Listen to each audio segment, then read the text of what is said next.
Bonjour chers frères et sœurs en Christ, que la grâce, la paix et la miséricorde de notre Seigneur Jésus-Christ vous soient abondamment multipliés. Shalom et bienvenue dans cette nouvelle vidéo de 7 minutes de pain quotidien du 18 juin 2026. Nous poursuivons notre lecture dans le livre des Actes des Apôtres, chapitre 14, et nous allons lire aujourd'hui le verset 27. Nous avons vu dans la vidéo précédente que les apôtres Paul et Barnabas ont fini par embarquer pour Antioche, d'où ils étaient d'ailleurs partis depuis le périple dans lequel le Saint-Esprit les avait embarqués pour annoncer l'évangile, répandre la bonne nouvelle du Seigneur dans différentes villes, dans différentes contrées, dans différentes régions. L'Esprit de Dieu ne leur avait pas dit que des difficultés les attendaient là-bas, que des souffrances les attendaient, qu'ils allaient subir des persécutions. Mais l'Esprit les avait seulement demandé d'aller et d'obéir. C'est ainsi que nous aussi nous devons faire, toujours obéir à la voix de Dieu, toujours obéir à la voix de l'Esprit. Et donc nous sommes encore encouragés en ce jour à chercher à dépendre du Saint-Esprit, à chercher à bâtir personnellement une relation avec le Saint-Esprit. Avec le Saint-Esprit.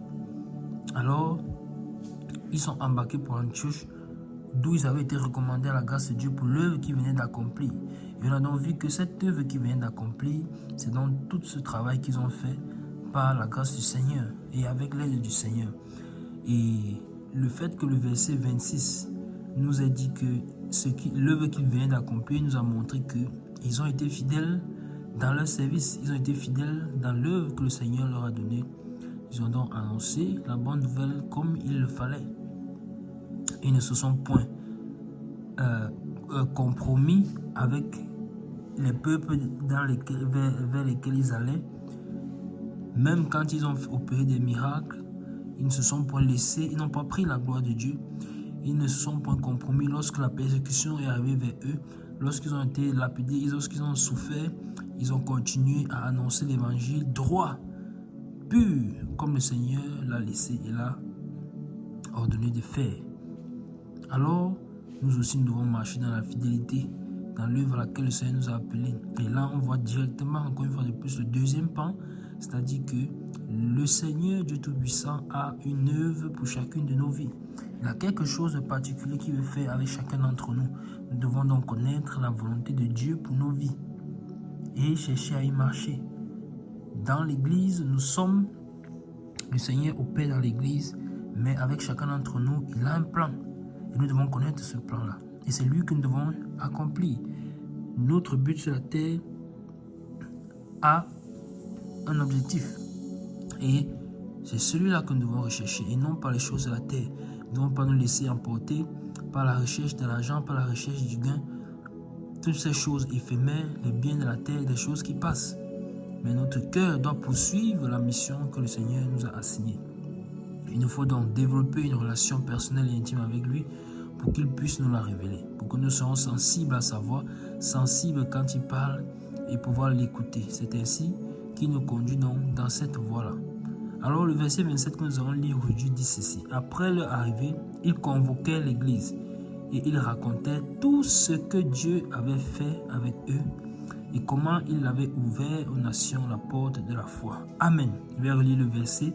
Après leur arrivée, ils convoquaient l'église et ils racontaient tout ce que Dieu avait fait avec eux et comment il leur avait ouvert aux nations la porte de la foi. Amen. Mais bien aimé, ça c'est un verset merveilleux. Merveilleux parce que une fois de plus, on a la confirmation que les apôtres ont fait exactement ce pourquoi le Seigneur les avait mis à part. Et donc, ils sont arrivés en Antioche, finalement, et ils ont convoqué l'église. Ce sont des apôtres. Ils ont convoqué l'église, mais on voit l'humilité.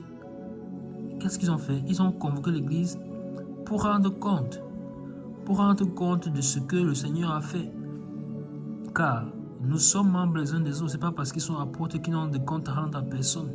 Ils ont convoqué l'église. Et tout ceci, c'est pourquoi? C'est pour que les bien-aimés, en entendant tout ce que le Seigneur a fait, puissent encore davantage glorifier le nom du Seigneur.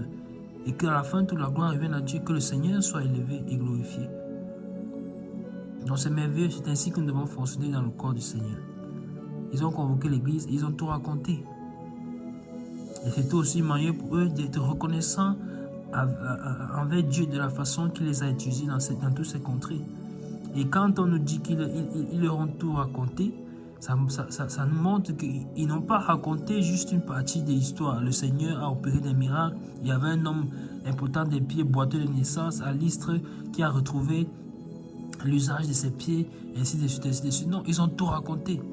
Ils ont raconté les moments difficiles, ils ont raconté les moments de lapidation, ils ont raconté les moments de persécution, ils ont raconté comment les Juifs se sont levés contre eux, ils ont raconté comment, à plusieurs reprises, la foule a été suscitée pour les persécuter. Ils ont raconté comment même à Lystre, on a voulu offrir des sacrifices à leur faveur et comment ils ont refusé cela, en déchirant leurs vêtements et en se jetant au milieu de la foule.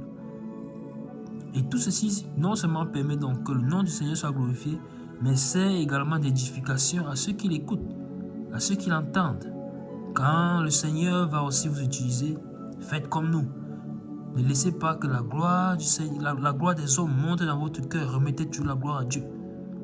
Donc c'est une exhortation pour les frères. Quand vous allez traverser les persécutions, les difficultés, remettez-vous au Seigneur et il vous sortira les difficultés. Et encore une fois de plus, lorsque les moments sont difficiles, on peut appeler les frères et sœurs, demander l'aide des frères pour nous soutenir dans la prière. Car souvenons-nous que dans le verset 19, lorsque l'apôtre Paul avait été traîné hors de la ville, laissé pour mort, alors les frères, les disciples l'ayant entouré, il s'est levé et entré dans la ville. On avait vu que ça aussi c'était un chemin prophétique. Alors il y a beaucoup d'enseignements que les apôtres donnent, ou des exhortations à travers leur périple qu'ils sont en train de raconter aux bien-aimés. Donc le Seigneur est glorifié en premier lieu, mais les disciples également aussi sont exhortés et eux-mêmes les apôtres rendent grâce au Seigneur. Et comment, la deuxième partie de ce verset nous dit ceci, et comment il avait ouvert aux nations la porte de la foi. Donc le Seigneur a ouvert aux nations la porte de la foi, car toutes ces contrées par lesquelles ils sont passés, ce sont des contrées non juives. Il se trouvait juste dans certaines contrées des synagogues juives. Donc, certains juifs qui habitaient là-bas, ils ont ouvert une synagogue juive. Mais sinon, les contrées en elles-mêmes, c'était des contrées non juives. C'était des Grecs majoritairement, donc des païens. Et ils disent donc que le Seigneur a ouvert la porte de la foi. Est-ce que toi qui écoutes, tu as reconnu déjà la porte de la foi qui est devant toi? Est-ce que tu es déjà passé par cette porte? Est-ce que tu as déjà accepté le Seigneur dans ta vie? Est-ce que tu l'as accepté comme Seigneur et Sauveur personnel? Est-ce que tu t'es repenti de ta voie passée, de ton chemin, de la manière dont tu as vécu jusqu'ici, éloigné de Dieu? C'est ce qu'il faut faire pour venir à lui, te repentir sincèrement et croire en lui, qu'il est le Fils de Dieu, venu sur la terre qui est mort pour que l'homme soit racheté et ne périsse point, pour que son âme soit sauvée. Quiconque croit en lui est sauvé et ne périt point. Fais-le donc si tu n'as pas encore fait, il t'accordera son esprit. Et ensuite, entre dans les eaux du baptême pour t'identifier à sa mort et à sa résurrection. Et le Seigneur te donnera avec son esprit de pouvoir marcher en nouveauté de vie et marcher non plus selon l'homme nouveau qui aura péri, mais selon l'homme nouveau, enfin selon l'homme ancien qui aura péri, mais selon l'homme nouveau qui a été régénéré en Jésus-Christ. Donc la porte de la foi est ouverte. Il nous faut la saisir tant qu'elle est encore là, disponible. Fais-le. Nous arrêtons là pour aujourd'hui. C'était tout pour les 7 minutes de pain quotidien ce jour. Que la grâce, la paix et la miséricorde de notre Seigneur Jésus-Christ vous soient abondamment multipliées. Shalom.